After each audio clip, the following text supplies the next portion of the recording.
Audio Jungle.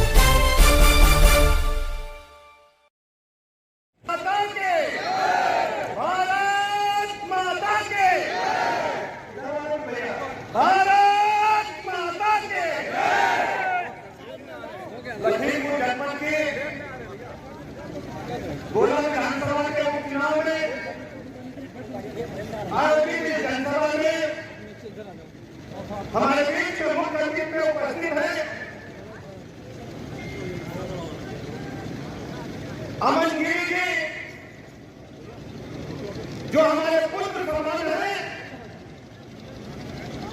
आज हम सब श्रद्धेय अरविंद गिरी जी को श्रद्धांजलि देने के लिए आए।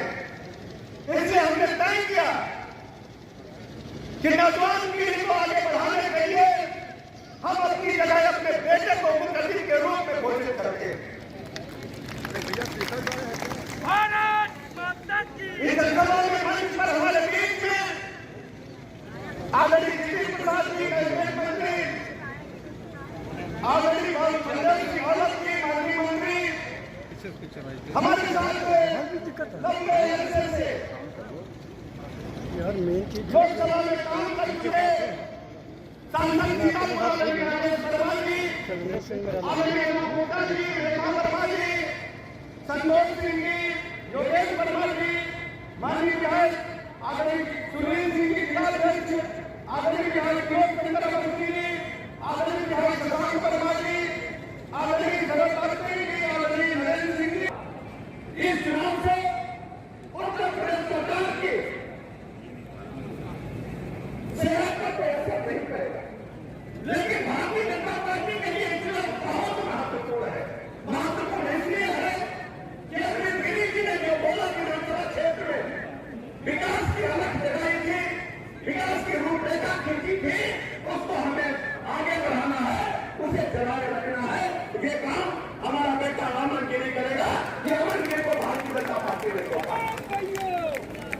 हम अमन गिरी जी के श्रद्धेय पिताजी से हम सबके घरेलू रिश्ते थे। मुझे याद नहीं 20 साल हो गए, जब भी वो चर्चा करते थे गोला उनके तन मन में गोला बसा हुआ था।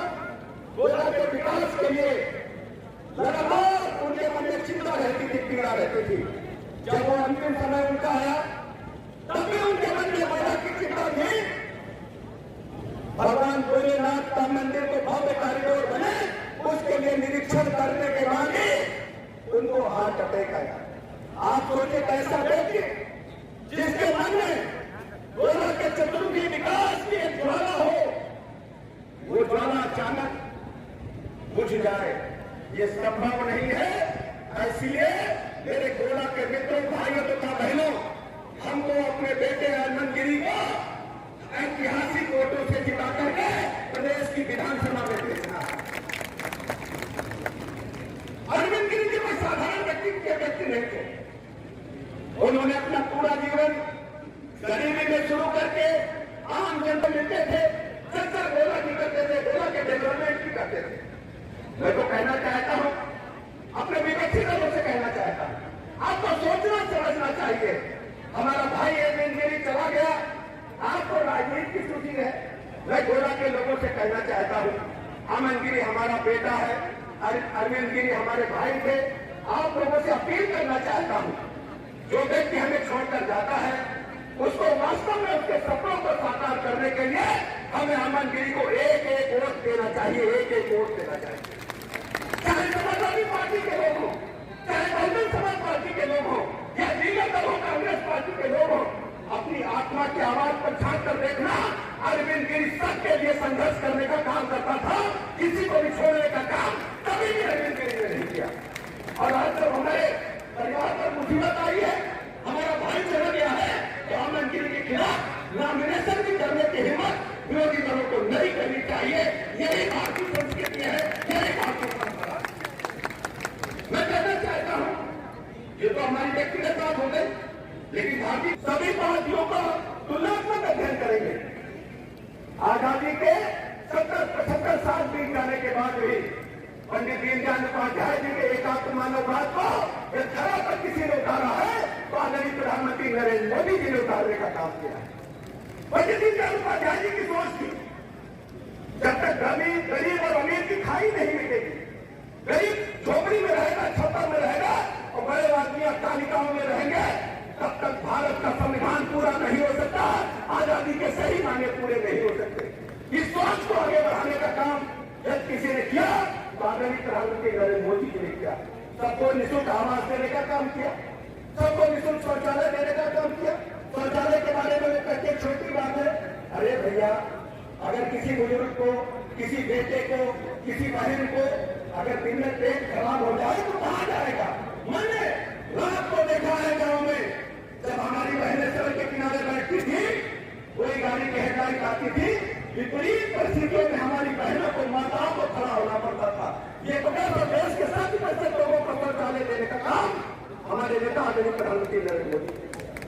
कोई घर में बीमार हो जाता था, हार्ट अटैक हो गया, किडनी फेल हो गई, ब्रेन हेमरेज हो गया, कोई ऐसा हो गया, सबसे पहले बहनें दिखते थे हमारी बहनों के, बीमारी लाखों रुपए ले जाती थी। लेकिन प्रधानमंत्री जी की सोच देखिए, दुनिया की सबसे बड़ी योजना आयुष्मान योजना को पूरे देश में लागू किया। अब किसी बहन के गहने नहीं बिकेंगे, किसी भाई का खेत नहीं बिकेगा, किसी भाई का घर नहीं बिकेगा, सबको 5 लाख तक का निःशुल्क इलाज देने का काम आदरणीय प्रधानमंत्री नरेंद्र मोदी जी ने किया। ढेर सारी योजनाएं, किसान सम्मान निधि कौन सुनता था? ये गरीब किसान के खाते में 6,000 रुपया आएगा, लोग मजाक करते थे। किसानों के जीवन में परिवर्तन लाने का काम यदि किसी ने किया है तो आदरणीय प्रधानमंत्री नरेंद्र मोदी जी ने किया है। पर घड़ा लेकर के, हाथ में बाल्टी लेकर के, टिकिया लेकर के हमारी बहनें अपने पतिदेव को और बच्चों को खाना खिलाने के लिए, पानी लेने के लिए दूर दूर जाती थी। पूरे प्रदेश में दिक्कत थी, लेकिन आदरणीय प्रधानमंत्री जी ने जल जीवन मिशन शुरू किया। अब घर घर में टोटी से पानी आएगा। लखीमपुर में भी योजना फली में हो रही है, घर घर नल से चलाएगा। अब हमारी बहनों को पानी लेने के लिए दूर नहीं जाना पड़ेगा और पानी निःशुल्क भेजा जा करके सैकड़ों योजनाएं में कहां तक क्यों, ये सब आदरणीय प्रधानमंत्री नरेंद्र मोदी जी की देन है कि गरीब और अमीर की खाई बिगड़ने वाला है। दूसरा सबसे बड़ा मामला उत्तर प्रदेश सरकार का, जितनी भी केंद्र सरकार की योजनाएं हैं उत्तर प्रदेश में 100% लागू है और लगभग सभी योजनाओं में उत्तर प्रदेश नंबर 1 पर आया है। सरकार से पहले उसके खिलाफ कानून के तहत कड़ी कार्रवाई करने का काम किया है। अभी एनसीआर की क्या है, उन्होंने कहा उत्तर प्रदेश में एक भी दंगा पिछले 5.5 सालों में नहीं हुआ है, जब किसी प्रदेश में समाजवादी पार्टी की सरकार में 1000 से अधिक दंगे होते थे। आप लोग भूले नहीं होंगे, मुजफ्फरनगर में किस ढंग से हजारों लोग दंगे के शिकार हुए थे और सैकड़ों लोग जान से मारे गए थे, छोटे छोटे बच्चों को मारा गया था। आज उत्तर प्रदेश में कानून का राज कायम है, किसी की हिम्मत नहीं है कानून तोड़ने की हिम्मत कर सके। इसलिए मैंने लखीमपुर के गोला के भाइयों और बहनों आपसे एक अपील करने आया, आप सब इकट्ठा होकर के अपना एक एक वोट, हम तो ये कहना कि सगला वोट अमन में देंगे, गलत जगह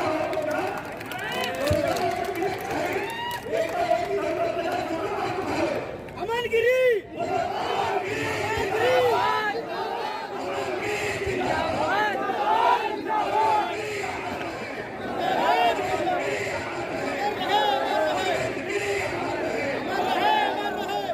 आज के समाचार में बस इतना ही। फिर मिलेंगे अगले समाचार के साथ। देखते रहिए BS लाइव।